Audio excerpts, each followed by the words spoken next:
Welcome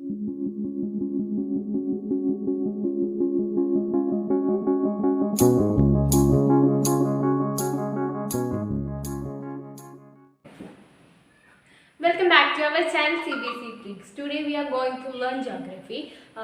First chapter of geography is resources and development. നമുക്ക് ഇന്ന് പഠിക്കാൻ പോകുന്നത് റിസോഴ്സസ് എന്താണ്, റിസോഴ്സ് ഡെവലപ്മെൻറ്റ് എന്താണ് എന്നതിനെ കുറിച്ചിട്ടാണ് ഈ ഒരു പാഠത്തിൽ നമ്മൾ പറയുന്നത്. അതിൽ main content first of all നമ്മൾ റിസോഴ്സസ് എന്ന് പറഞ്ഞാൽ എന്താണെന്ന് പറയും. പിന്നെ ക്ലാസിഫിക്കേഷൻ ഓഫ് റിസോഴ്സസ് ഉണ്ട്. പിന്നെ നമുക്ക് പഠിക്കാനുള്ളത് ക്ലാസിഫിക്കേഷൻ കഴിഞ്ഞിട്ട് നമ്മൾ റിസോഴ്സസും അതിൻ്റെ ഓരോ ക്ലാസിഫിക്കേഷനാണ്, ഓരോ ബേസിൽ നമ്മൾ ക്ലാസിഫൈ ചെയ്യുന്നുണ്ട്. പിന്നെ ഉള്ളതാണ് നമുക്ക് പഠിക്കാനുള്ളതാണ് ഡെവലപ്മെൻറ്റ് ഓഫ് റിസോഴ്സസ് ഡെവലപ്മെൻറ്റിനെ. പിന്നെ റിസോഴ്സസ് പ്ലാനിങ്ങിനെ കുറിച്ച് പഠിക്കുന്നുണ്ട്, പ്ലാനിങ് ഇൻ ഇന്ത്യ. പിന്നെ ലാൻഡ് റിസോഴ്സസിനെ കുറിച്ച് പഠിക്കുന്നത്. ലാൻഡ് റിസോഴ്സസിൽ നമ്മൾ ക്ലാസിഫൈ ചെയ്യുന്നുണ്ട് ലാൻഡ് യൂട്ടിലൈസേഷന്, ലാൻഡ് യൂസ് ഓഫ് പാറ്റേൺ. പിന്നെ നമുക്ക് പഠിക്കാനുള്ളത് സോയിൽ ആൻഡ് റിസോഴ്സസ്, ഏതൊക്കെ സോയിൽസ് ആണ്, സോയിൽസിൻ്റെ ക്ലാസിഫിക്കേഷൻ, ഇതൊക്കെയാണെന്ന് നമ്മൾ ഈ ചാപ്റ്ററിലൂടെ നമ്മൾ ഈ ഒരു ജോഗ്രഫിയിലെ ഫസ്റ്റ് ചാപ്റ്ററിലൂടെ നമുക്ക് സ്റ്റഡി ചെയ്യാനുള്ളത്. പിന്നെ കൺസർവേഷൻ ഓഫ് സോയിൽ, ലാസ്റ്റ് നമ്മൾ കൺസർവേഷൻ ഓഫ് സോയിലും കൂടിയാണ് പഠിക്കാനുള്ളത്. അപ്പോൾ shall we start? What is resources? എല്ലാവർക്കും അറിയാമല്ലോ എന്താണ് resources. Resources is everything in our environment which can be used to satisfy our needs. നമ്മുടെ ആവശ്യങ്ങൾ സാറ്റിസ്ഫൈ ചെയ്യാനുള്ള എൻവയോൺമെൻറ്റിൽ എന്തെല്ലാം ഉണ്ട് അതിനൊക്കെ എന്ത് പറയും, നമ്മുടെ റിസോഴ്സസ് എന്ന് പറയും.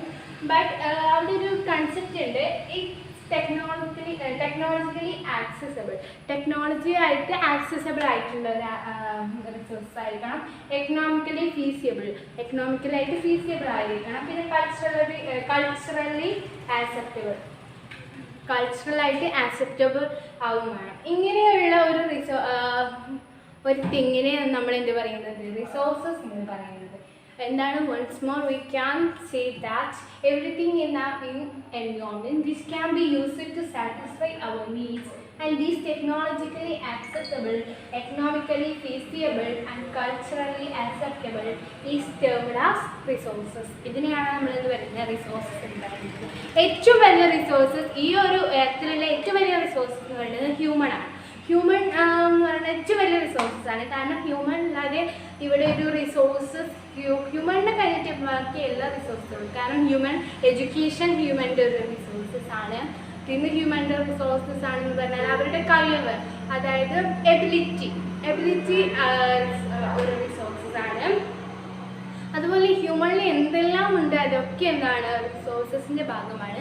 ഹ്യൂമൺ ഇല്ലാതെ ഇവിടെ റിസോഴ്സസ് ഉണ്ടായിട്ട് ഒരു കാര്യമില്ല. അപ്പോൾ എന്താണ് ഏറ്റവും ഇമ്പോർട്ടൻ്റ് ആയിട്ടുള്ള റിസോഴ്സസ് എന്ന് നമുക്ക് പറയാൻ പറ്റുന്നതാണ് ഹ്യൂമൺ. ഈ ഹ്യൂമണിനാണുള്ള ആവശ്യങ്ങളുള്ളത്. ഹ്യൂമൻ വാണ്ട്സിനെ സാറ്റിസ്ഫൈ ചെയ്യാനാണ് നമ്മൾ റിസോഴ്സസ് എന്ന് പറയുന്നത്. അപ്പോൾ എന്താണ് ഏറ്റവും വലിയ റിസോഴ്സസ് എന്ന് പറയുന്നത് എന്താണ്, ഹ്യൂമൺ ആണ്. അപ്പോൾ shall we go to next topic? Okay, now we are learning to classification of resources. നമുക്ക് classification of resources. Okay, now we are learning about classification of resources. Classification of resources നെ കുറിച്ചിട്ടാണ് നമ്മൾ പറയുന്നത്. First തന്നെ നമുക്ക് classification of resources രണ്ട് തരമുണ്ട്. ഒന്ന് natural റിസോഴ്സസും human റിസോഴ്സസും ഉണ്ട്. നാച്ചുറൽ എന്ന് പറഞ്ഞാൽ നമ്മുടെ എൻവയോൺമെൻറ്റിൽ കിട്ടുന്ന റിസോഴ്സസ്. ഹ്യൂമൻ എന്ന് പറഞ്ഞാൽ ഹ്യൂമനായിട്ട് ഉണ്ടാക്കിയെടുത്ത റിസോഴ്സസിന് ഹ്യൂമൻ റിസോഴ്സസ് എന്ന് പറയാം. നാച്ചുറലിൽ തന്നെ രണ്ട് തരാക്കിയിട്ടുണ്ട്. ഒന്ന് renewable resources and non renewable resources. Renewable resources എന്ന് പറഞ്ഞാൽ നമുക്ക് പുതുക്കിയെടുക്കാൻ പറ്റുന്നത്, വീണ്ടും അത് യൂസ് ചെയ്യാൻ പറ്റുന്നത്. നോൺ റിന്യൂവബിൾ എന്ന് പറഞ്ഞാൽ നമുക്ക് എന്താണ് പുതുക്കിയെടുക്കാൻ പറ്റാത്ത റിസോഴ്സസ് ആണ്. ഇതിൽ റിന്യൂവബിൾ ആയിട്ടുള്ളതാണ് കണ്ടിന്യൂസ്. റിന്യൂവബിൾ വീണ്ടും തെരഞ്ഞെടുക്കുന്നത് കണ്ടിന്യൂസ് ഫ്ലോ റിസോഴ്സസ്. രണ്ടാമത്തെ ബയോളജിക്കൽ റിസോഴ്സസ് ആണ്. കണ്ടിന്യൂസ് ഓർ ഫ്ലോയിൻ്റെ എക്സാമ്പിളാണ് വിൻഡ്. അതായത് കണ്ടിന്യൂസ് ആയിട്ട് അത് തുടർന്ന് പോകുന്ന ഒരു റിസോഴ്സസ് ആണ് എന്ത്, കണ്ടിന്യൂസ് അല്ലെങ്കിൽ ഫ്ലോ റിസോഴ്സസ്. അതിൻ്റെ എക്സാമ്പിളാണ് വിൻഡ്, കാറ്റ് അങ്ങനെ കണ്ടിന്യൂസ് ആയിട്ട് അടിച്ചു പോയി അല്ലെങ്കിൽ ഒരു ഫ്ലോയിൽ പോയി, തിരമാലകൾ, ഇതൊക്കെ എന്താണ് നമ്മുടെ കണ്ടിന്യൂസ് റിസോഴ്സിൽ വരുന്നതാണ്. പിന്നെ ബയോളജിക്കൽ റിസോഴ്സസിലുള്ളതാണ് നാച്ചുറൽ വെജിറ്റേഷൻ, പിന്നെ വൈൽഡ് ലൈഫ്. നാച്ചുറൽ വെജിറ്റേഷൻ എന്ന് പറഞ്ഞാൽ ഈ മനുഷ്യരുടെ താമസ സ്ഥലം അല്ലെങ്കിൽ ആനിമൽസിൻ്റെ താമസ സ്ഥലം, ഇതൊക്കെയാണ് എന്ത് നാച്ചുറൽ വെജിറ്റേഷനിൽ പെടാം. പ്ലാന്റ്സും ആനിമൽസും ബേർഡ്സും എല്ലാം പെട്ടിട്ടുണ്ട് നാച്ചുറൽ വെജിറ്റേഷനിൽ. വൈൽഡ് ലൈഫിൽ എന്ന് പറഞ്ഞാൽ ആനിമൽസ്, അതായത് ഫോറസ്റ്റ്, ഇതൊക്കെയാണ് വൈൽഡ് ലൈഫ്. പിന്നെ നോൺ റിന്യൂവബിൾ വീണ്ടും നമ്മൾ തരംതിരിച്ചിട്ടുണ്ട്. റീസൈക്കിൾ ചെയ്യുന്നതും നോൺ റീസൈക്കിൾ ചെയ്യാൻ പറ്റുന്നതിന് റീസൈക്കിൾ റിസോഴ്സസ് എന്നും, നോൺ റീസൈക്കിൾ അതായത് റീസൈക്കിൾ ചെയ്യാൻ പറ്റാത്തതിനെ നോൺ റീസൈക്കിൾ റിസോഴ്സസ് എന്ന് പറയുന്നു. റീസൈക്കിളിൽ എക്സാമ്പിളാണ് എന്ത് മെറ്റൽസൊക്കെ നമുക്ക് വീണ്ടും യൂസ് ചെയ്യാൻ പറ്റും. അപ്പോൾ അതിന് പറയുന്ന പേരാണ് എന്ത് റീസൈക്കിൾ. നോൺ റീസൈക്കിൾ റിസോഴ്സ് എന്ന് പറഞ്ഞാൽ ഫോസിൽസ് ഒരു വട്ടം യൂസ് ചെയ്താൽ പിന്നെ അത് യൂസ് ചെയ്യാൻ പറ്റില്ല. ഫോസിൽസിൽ പെട്രോളിയം, ഡീസൽ, ഗ്യാസ് ഇതൊക്കെ എന്താണ് ഒരു വട്ടം നമുക്ക് യൂസ് ചെയ്യാൻ പറ്റുള്ളൂ, വീണ്ടും നമുക്കത് യൂസ് ചെയ്യാൻ കഴിയില്ല. അപ്പോൾ അതിന് പറയുന്ന പേരാണ് നോൺ റീസൈക്കിൾ.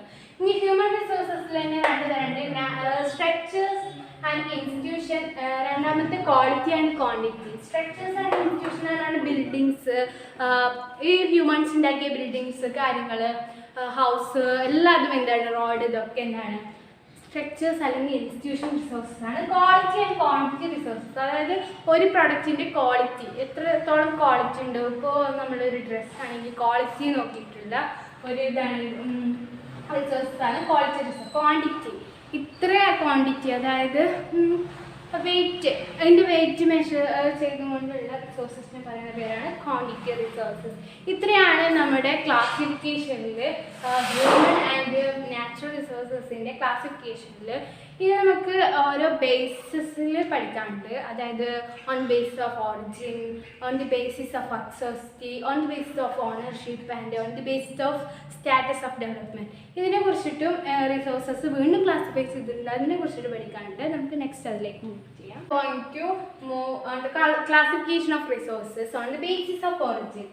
ഒറിജിൻ്റെ ബേസിൽ ക്ലാസിഫിക്കേറ്റ് ചെയ്തിട്ടുണ്ട് അബയോട്ടിക് ആൻഡ് ബയോട്ടിക് റിസോഴ്സസ്. അപ്പോൾ ഒറിജിൻ്റെ ബേസിൽ രണ്ട് തരം റിസോഴ്സസ് ഉണ്ട്, ഒന്ന് abiotic resources and biotic resources. എന്താണ് അബയോട്ടിക് റിസോഴ്സസ് എന്ന് പറഞ്ഞാൽ? അബയോട്ടിക് റിസോഴ്സസ് എന്ന് പറഞ്ഞാൽ നോൺ ലിവിങ് തിങ്സ്, അതായത് നോൺ ലിവിങ് തിങ്സ് ഉള്ള റിസോഴ്സസിനെയാണ് നമ്മൾ എന്ത് പറയുന്നത്?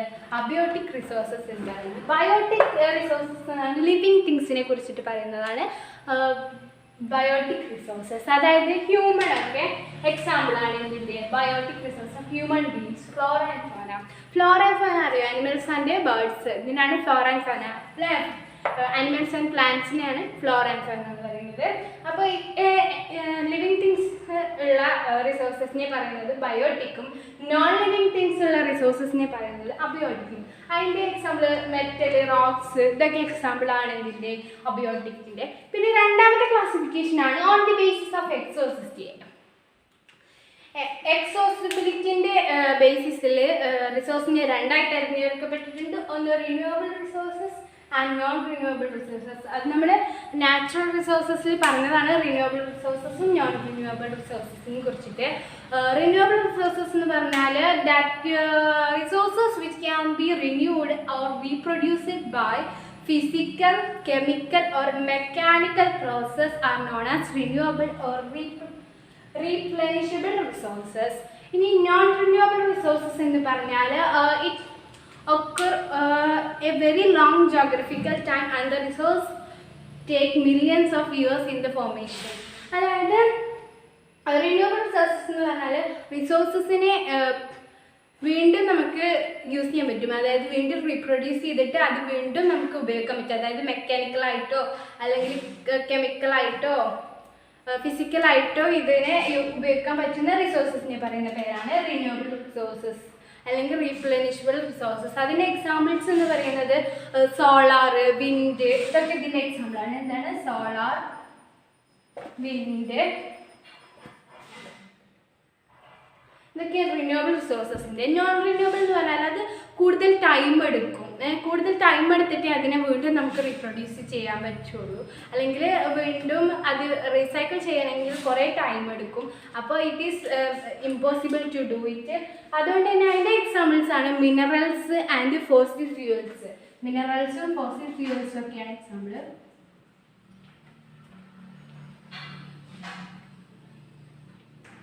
എല്ലാവർക്കും അറിയാലോ അല്ലേ, ഫോസിൽ ഫ്യൂൽസിൽ പെട്രോളിയം, ഡീസൽ, ഗ്യാസ് ഇതൊക്കെ ഉള്ളതാണ്. അപ്പോൾ അത് എടുക്കണമെങ്കിൽ കുറേ കാലം നമുക്ക് അതിന് വേണ്ടിയിട്ട് എടുക്കേണ്ടതുണ്ട്. അതായത് നമ്മൾ പെട്രോളൊക്കെ ഇപ്പോൾ ഡീപ്പായിട്ടുള്ള താഴ്ത്തി കുഴിച്ചിട്ടൊക്കെയാണ് നമ്മൾ എടുക്കുക. അപ്പോൾ അതിന് പെട്രോളായി വരാൻ തന്നെ കുറേ ടൈം എടുക്കും. അപ്പോൾ ഇറ്റ് ഈസ് നോട്ട് പോസിബിൾ. അപ്പോൾ അതാണ് പറഞ്ഞത്, നോൺ റിന്യൂവബിളിൽ പെട്ടതാണ് fossil fuels and minerals. Renewable റിസോഴ്സസിൽ പെട്ടതാണ് സോളാർ ആൻഡ് വിൻഡ്. ഓക്കെ, അപ്പോൾ ഇതാണ് ഇന്നത്തെ നമ്മുടെ ടോപ്പിക്.